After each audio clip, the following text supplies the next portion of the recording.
आज हम सबसे पहले नमक की उस यात्रा के बारे में आपको बताना चाहते हैं जिसने भारत की आज़ादी के लिए सत्याग्रह का सूत्र स्पष्ट किया था और ये बताया था कि भारतीय संस्कारों में नमक का महत्व ईमानदारी से है, भरोसे से है और हमारे लिए नमक सिर्फ स्वाद की चीज़ नहीं, हमारे लिए ये निभाने की एक परंपरा है और ये एक गुण है। भारत एक ऐसा देश है जहां कहा जाता है कि मैंने देश का नमक खाया है। सार्वजनिक जीवन में भी लोग एक दूसरे से कहते हैं मैंने आपका नमक खाया है, गद्दारी कभी नहीं करूंगा। नमक असल में हमें अपने और दूसरों के प्रति ईमानदार रहने की शक्ति देता है और इसी शक्ति ने आज से 91 वर्ष पहले एक बहुत बड़ी क्रांति को जन्म दिया था और आज हम इसी क्रांति के बारे में आपको बताना चाहते हैं। 91 साल पहले आज ही के दिन 12 मार्च 1930 को अहमदाबाद से नमक सत्याग्रह शुरू हुआ था और तब इसने देश में सत्याग्रह का सूत्र स्पष्ट कर दिया था। उस समय महात्मा गांधी ने अहमदाबाद के साबरमती आश्रम से दांडी मार्च की शुरुआत की थी। आपने दांडी मार्च के बारे में इतिहास की किताबों में पढ़ा होगा, स्कूल कॉलेज में भी पढ़ा होगा, लेकिन कभी इसे महसूस नहीं किया होगा, इसलिए आज हम आपको इसे महसूस करवाएंगे। दांडी एक स्थान का नाम है जो गुजरात के नवसारी में है। उस समय देश पर अंग्रेजों का शासन था और ब्रिटिश सरकार नमक पर टैक्स वसूलती थी। इसी के खिलाफ तब गांधी जी ने दांडी तक 390 किलोमीटर की पैदल यात्रा की थी जो 24 दिनों तक चली थी और उन्होंने 6 अप्रैल 1930 को दांडी में अंग्रेजों का नमक कानून तोड़ा था, यानी उस कानून का उल्लंघन किया था। इन दृश्यों ने भारत के लोगों तक यह संदेश पहुंचाया कि हम अंग्रेजों से आजाद हो सकते हैं, हम उनके विरुद्ध जा सकते हैं, हम उनके कानूनों को तोड़ सकते हैं। और इसी के बाद नमक सत्याग्रह को लोगों ने बड़ी उत्सुकता से अपना लिया और देखते ही देखते ये एक बहुत बड़ा जन आंदोलन बन गया। उस जमाने में इंटरनेट नहीं था, फोन नहीं थे, उस जमाने में सोशल मीडिया नहीं था, व्हाट्सएप नहीं था, फेसबुक नहीं था, ट्विटर नहीं था। फिर भी आप सोचिए कैसे लाखों लोग एक सूत्र में जुड़ते चले गए। इस सत्याग्रह के ठीक 17 वर्षों बाद भारत को 15 अगस्त 1947 को अंग्रेजों से आजादी मिली थी, इसके 17 साल बाद। और वर्ष 2022 में इसी आजादी को अब 75 वर्ष पूरे हो जाएंगे। आज प्रधानमंत्री नरेंद्र मोदी ने इसे लेकर अमृत महोत्सव कार्यक्रम की शुरुआत की है, जो आपको अब यह याद दिलाएगी कि आपकी आजादी को 75 वर्ष पूरे होने वाले हैं। सबसे पहले हम आपको प्रधानमंत्री मोदी की कुछ तस्वीरें दिखाते हैं जो अहमदाबाद के साबरमती आश्रम से आई हैं। ये तस्वीरें उस समय की हैं जब प्रधानमंत्री मोदी ने महात्मा गांधी को नमन किया और इस दौरान उन्होंने साबरमती आश्रम की विजिटर्स बुक में अपना अनुभव लिखा और बताया कि महात्मा गांधी की प्रेरणा से राष्ट्र निर्माण को लेकर उनका संकल्प और मजबूत होता है। उन्होंने साबरमती आश्रम से दांडी तक जाने वाले 81 पदयात्रियों को हरी झंडी दिखाकर आज रवाना किया। और बड़ी बात यह है कि अमृत महोत्सव 15 अगस्त 2022 से 75 हफ्ते पहले आज शुरू हुआ है और ये 15 अगस्त 2023 तक चलेगा और इसके तहत देश के लोगों को यह बताया जाएगा कि भारत को अंग्रेजों से आजादी कैसे मिली थी और इस आजादी के अहम पड़ाव क्या थे, यानी इसके टर्निंग पॉइंट क्या थे। आज प्रधानमंत्री ने क्या कहा, सबसे पहले आप यही सुनिए। आज दांडी यात्रा की वर्षगांठ पर हम बापू की इस कर्मस्थली पर इतिहास बनते भी देख रहे हैं और इतिहास का हिस्सा भी बन रहे हैं। आज आजादी के अमृत महोत्सव का प्रारंभ हो रहा है, पहला दिन है।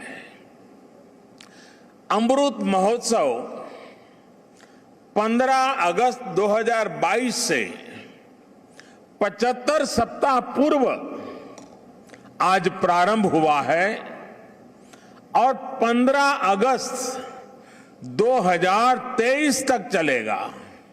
हमारे युवा, हमारे स्कॉलर्स ये जिम्मेदारी उठाएं कि वो हमारे स्वाधीनता सेनानियों के इतिहास लेखन में देश के प्रयासों को पूरा करेंगे।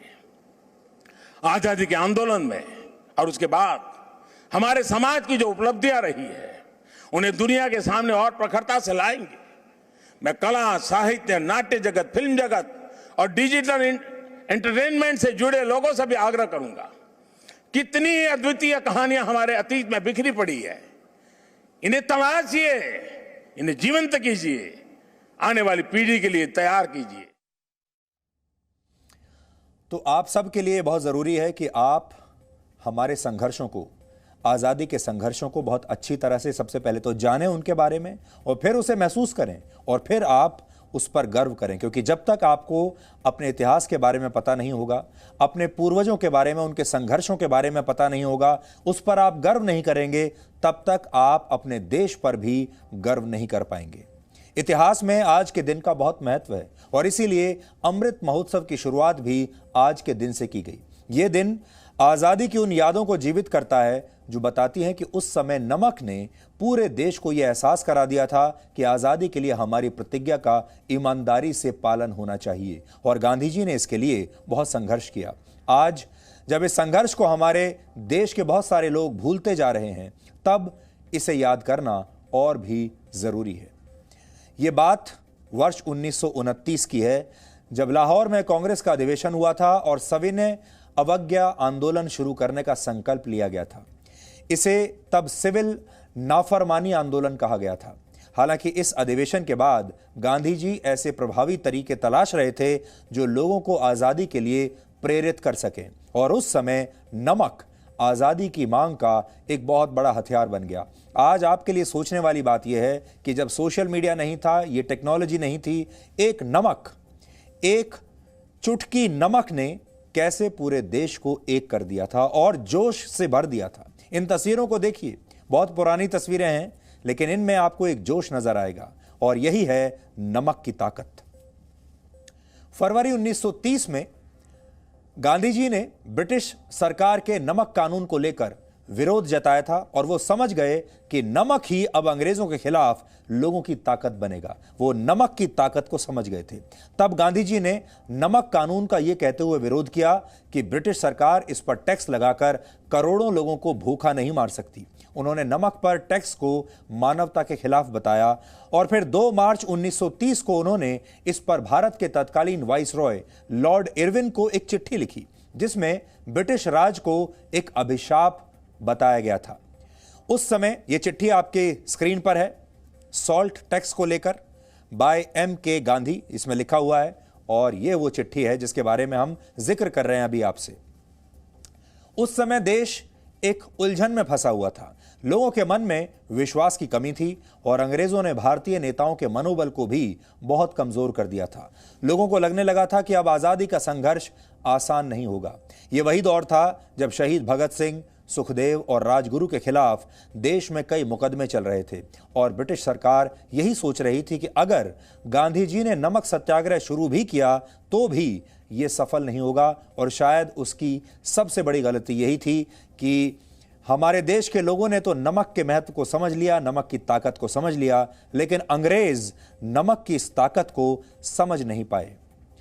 महात्मा गांधी ने उस समय भारत के 7 लाख गांवों में से हर 10 लोगों से सत्याग्रह में भाग लेकर नमक कानून तोड़ने की अपील की थी। यानी 7 लाख गांवों में 10-10 लोग हर गांव से आएंगे और वो इस कानून को तोड़ें। और इस अपील का लोगों पर बहुत गहरा असर हुआ, क्योंकि अंग्रेजों ने उस समय नमक पर टैक्स को दुगना कर दिया था, और जो लोग घरेलू तरीके से नमक बनाते थे उन पर भी यह टैक्स लागू हो गया था। यानी आप नमक बना ही नहीं सकते। गांधी जी ने 12 मार्च 1930 को साबरमती आश्रम से 390 किलोमीटर की दांडी यात्रा शुरू की। तब इसमें उनके 78 सहयोगी ही उनके साथ थे, 78 लोग।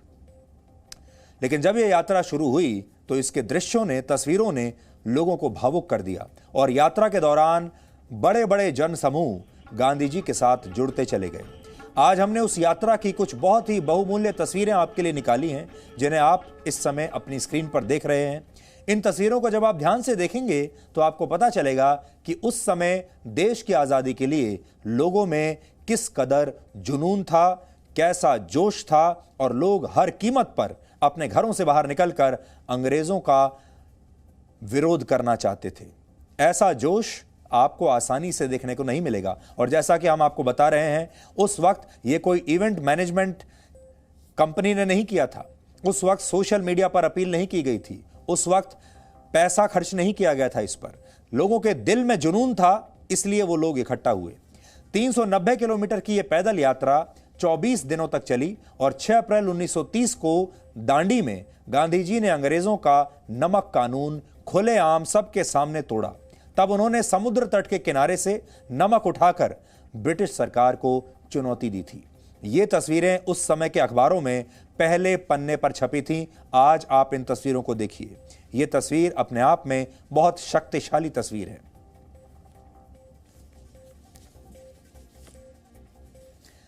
तो एक चुटकी नमक में या एक मुट्ठी नमक में कितनी ताकत होती है, हमारे देश के लोगों ने, गांधी जी ने अंग्रेजों को उस समय यह बता दिया था। इसके बाद देश के कई हिस्सों में नमक कानून का विरोध शुरू हो गया। तमिलनाडु में इस आंदोलन का नेतृत्व चक्रवर्ती राजगोपालाचारी ने किया, जो आजाद भारत के गवर्नर जनरल भी बने थे। आंदोलनकारियों का एक दल तब असम से संयुक्त बंगाल के नोवाखाली में नमक बनाने के लिए पहुंच गया था। इसके अलावा आंध्र प्रदेश में नमक सत्याग्रह के लिए कई शिविर बनाए गए, जहां नमक बनाकर अंग्रेजों का विरोध होता था। समुद्र से लगने वाले राज्यों में इस सत्याग्रह का बहुत प्रभाव दिखा, जबकि ऐसे राज्य जहां समुद्र नहीं है, वहां दूसरी चीजों पर लगने वाले अंग्रेजी टैक्स का विरोध हुआ। हालांकि 4 मई 1930 को ब्रिटिश सरकार ने गांधी जी को उस समय गिरफ्तार कर लिया, जब वो गुजरात के धरासना के एक बड़े नमक कारखाने पर धावा बोलने वाले थे। उनकी गिरफ्तारी के बाद कांग्रेस की पहली महिला अध्यक्ष और स्वतंत्रता सेनानी सरोजनी नायडू ने इस आंदोलन की कमान संभाली थी। यानी गांधी जी को जब गिरफ्तार कर लिया तो सरोजनी नायडू आगे आई और उन्होंने बाकी तमाम लोगों का नेतृत्व किया। सरोजनी नायडू उस समय 2000 लोगों के साथ धरासना के नमक कारखाने पर पहुंच गईं और ब्रिटिश सरकार का विरोध किया। उस समय लोगों को अलग अलग जत्थों में बांट दिया गया था और एक एक करके लोगों का यह जत्था कारखाने की तरफ बढ़ता था और इन्हें लाठियों से बुरी तरह पीटा जाता था। ब्रिटिश सरकार की जो पुलिस थी वो लाठियों से इन लोगों को पीटती थी। तब इस अहिंसक आंदोलन में 320 सत्याग्रही घायल हुए थे और 2 लोग मारे भी गए थे। अमेरिका के उस जमाने में एक मशहूर पत्रकार थे जिनका नाम है वेब मिलर। वेब मिलर ने उस समय इस घटना का पूरा ब्यौरा अपने अखबार में छापा था और लिखा था। उन्होंने क्या लिखा था, आज मैं एक किताब के जरिए आपको पढ़कर बताना चाहता हूं और आप हैरान रह जाएंगे कि उन्होंने जो बात लिखी है। आज मैं पढ़कर आपको बताता हूं। अमेरिकी पत्रकार मिलर ने इसका ब्यौरा दिया है और उनके ब्यौरे में भारतीय राष्ट्रवाद की खुशबू है, जिसे कई देशों तक उन्होंने पहुंचाया था ताकि सत्याग्रहों के शौर्य प्रदर्शन के विवरण लोगों को पता चल सके। अब उनके अपने शब्दों में उन्होंने क्या लिखा है, मैं उनके शब्द आपको पढ़कर सुनाता हूं। उन्होंने लिखा था, 21 देशों में समाचार भेजने के अपने कार्यकाल के 18 वर्षों के दौरान मैंने असंख्य नागरिक विद्रोह देखे हैं, दंगे, गली कूचों में मारकाट और विद्रोह देखे हैं, लेकिन धरासना जैसा भयानक दृश्य मैंने अपने जीवन में कभी नहीं देखा। यानी धरासना में नमक की फैक्ट्री के बाहर जिस तरीके से लाठियों से उस समय प्रदर्शनकारियों को पीटा गया और प्रदर्शनकारी अहिंसक होकर पुलिस के सामने खड़े हो जाते थे और वो उनके सिर पर, ये तस्वीरें आप देखिए, ये उसी जमाने की तस्वीरें हैं। आज आप देखिए ब्रिटिश पुलिस कैसे लाठियों से पीट रही है आंदोलनकारियों को और सरोजनी नायडू उनका नेतृत्व कर रही हैं। आज आप देख सकते हैं और उस समय बहुत लोग घायल हुए थे। ये शब्द जो मैंने पढ़कर सुनाया आपको, ये उस समय अमेरिकी पत्रकार के थे। सोचिए नमक की ताकत से ब्रिटिश सरकार उस समय कितना डर गई थी और कैसे उन्होंने निहत्थे आंदोलनकारियों पर इस तरह अत्याचार किए। और ये आंदोलनकारियों की आप बहादुरी देखिए, ये बहादुरी के साथ उनके सामने खड़े हो जाते थे, उन्हें कहते थे कि हमारे सिर पर लाठी मारो। और ब्रिटिश सरकार के जो ये पुलिस थी, ये सिर पर लाठी भी मारते थे, उन्हें घायल करते थे, फिर घायलों को अलग से ले जाया जाता था, फिर उसके बाद नया जत्था आता था और वो कहता था कि अब आप हमें मारिए। इस डर की एक बड़ी वजह यह भी थी कि गांधी जी का नमक सत्याग्रह बहुत बड़ा रूप ले चुका था और इसने सिविल नाफरमानी आंदोलन में एक नई जान फूंक दी थी। उस दौरान अंग्रेजों ने काफी दमन किया, लेकिन उन्हें इसमें कामयाबी नहीं मिली और इसके 1 साल बाद अंग्रेज ये समझ गए कि अगर उन्होंने गांधी जी को बिना शर्त जेल से रिहा नहीं किया और उनकी मांगें नहीं मानी तो उनकी सरकार खतरे में पड़ जाएगी। और इसके लिए पहले 25 जनवरी 1931 को गांधी जी को जेल से रिहा किया गया और फिर 5 मार्च 1931 को गांधी जी और तत्कालीन वाइस रॉय लॉर्ड इरविन के बीच एक समझौते पर हस्ताक्षर हुए, जिसके तहत अंग्रेजों ने नमक से टैक्स हटाने सहित महात्मा गांधी की कई दूसरी मांगों को भी मान लिया। यानी नमक पर लगाए हुए टैक्स को अंग्रेजों ने हटा लिया और ये महात्मा गांधी की और उनके समर्थकों की, आंदोलनकारियों की, आजादी के मतवालों की बहुत बड़ी जीत थी, क्योंकि उन्होंने अंग्रेजी सरकार को झुका दिया था। लेकिन जिस समय यह समझौता हुआ उसके ठीक 17 दिन बाद यानी 23 मार्च 1931 को, आप जानते हैं मार्च का महीना और 23 मार्च की तारीख हमें क्यों याद रहती है?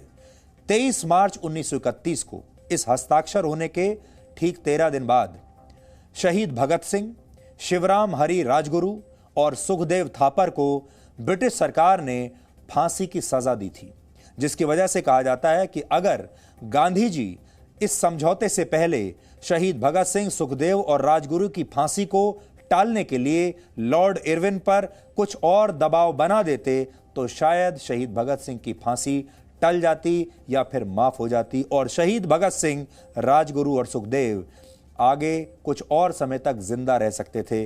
गांधी जी को और अच्छी तरीके से नेगोशिएट करना चाहिए था अंग्रेजी सरकार के साथ। गांधी जी को ये शर्त रख देनी चाहिए थी कि मैं हस्ताक्षर तो करूंगा, लेकिन तब करूंगा जब आप भगत सिंह और उनके साथियों को छोड़ देंगे या उनकी फांसी की सजा को माफ कर देंगे। लेकिन गांधी जी ने ऐसा किया नहीं और हस्ताक्षर कर दिए। आज हमें ऐसा लगता है, हालांकि उस समय के इतिहासकार इसके बारे में शायद ज़्यादा बेहतर समय बता पाएंगे, अगर गांधी जी ने उस समय मजबूती से लॉर्ड इरविन के साथ बातचीत की होती तो भगत सिंह को बचाया जा सकता था, लेकिन महात्मा गांधी ने उन्हें नहीं बचाया। बड़ा सवाल यही है, क्या भगत सिंह को बचाया जा सकता था?